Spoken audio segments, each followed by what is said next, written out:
Bapak, Ibu, Saudaraku yang dikasihi oleh Tuhan, kembali kita berjumpa dalam Renungan Pagi GKI Klasis Purwokerto.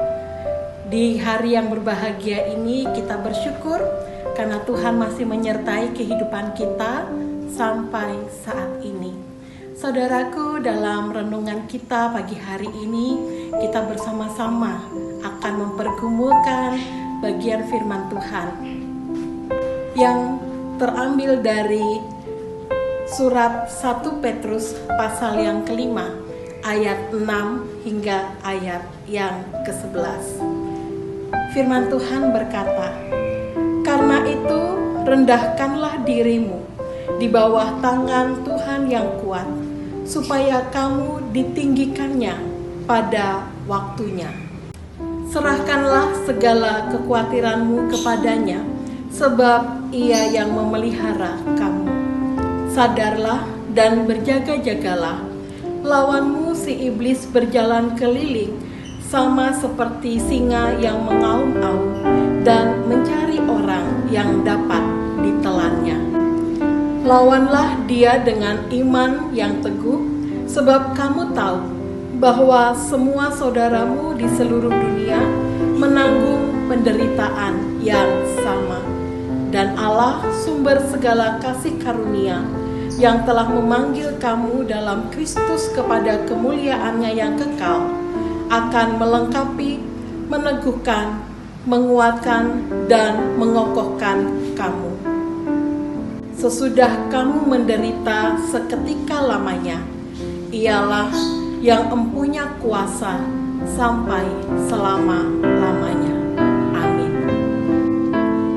Saudaraku yang dikasihi Tuhan, hari ini bersama-sama kita akan merenungkan secara khusus apa yang ternyatakan di dalam ayat yang ke-7.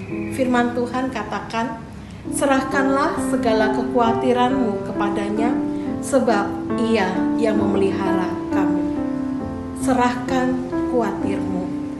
Siapa sih di antara kita yang tidak pernah merasa khawatir?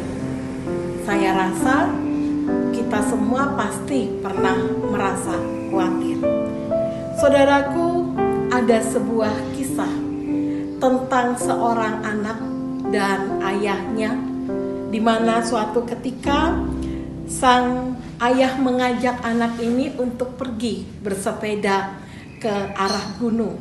Ya, si anak duduk tepat di depan ayahnya.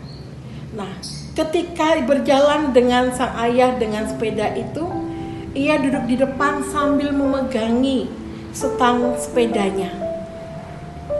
Awalnya si anak ini merasa sangat senang. Kenapa? Karena ketika jalan itu masih baik, jalan itu lurus, si anak merasa bahwa dia memiliki kendali untuk mengarahkan sepedanya kemanapun dia mau. Tapi apa yang terjadi, saudaraku, ketika tengah perjalanan, ketika sampai di tempat yang berbatu-batu, si anak ini mulai merasa dia tidak dapat mengendalikan sepeda itu. Dia tidak bisa lagi menguasai kemana arah sepeda itu akan berjalan.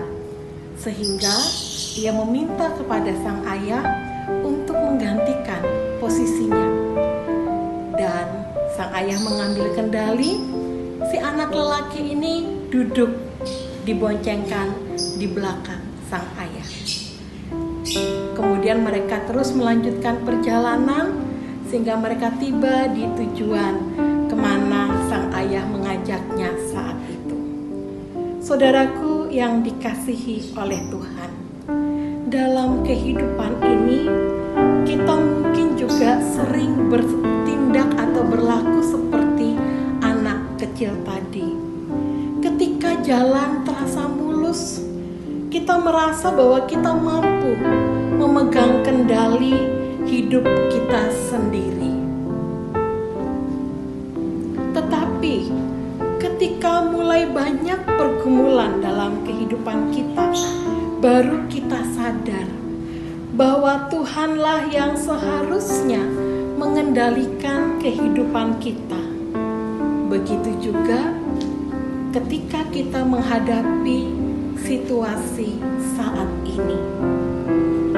Kita tersadar bahwa sehebat apapun kita, ternyata kita tidak mampu mengendalikan hidup kita.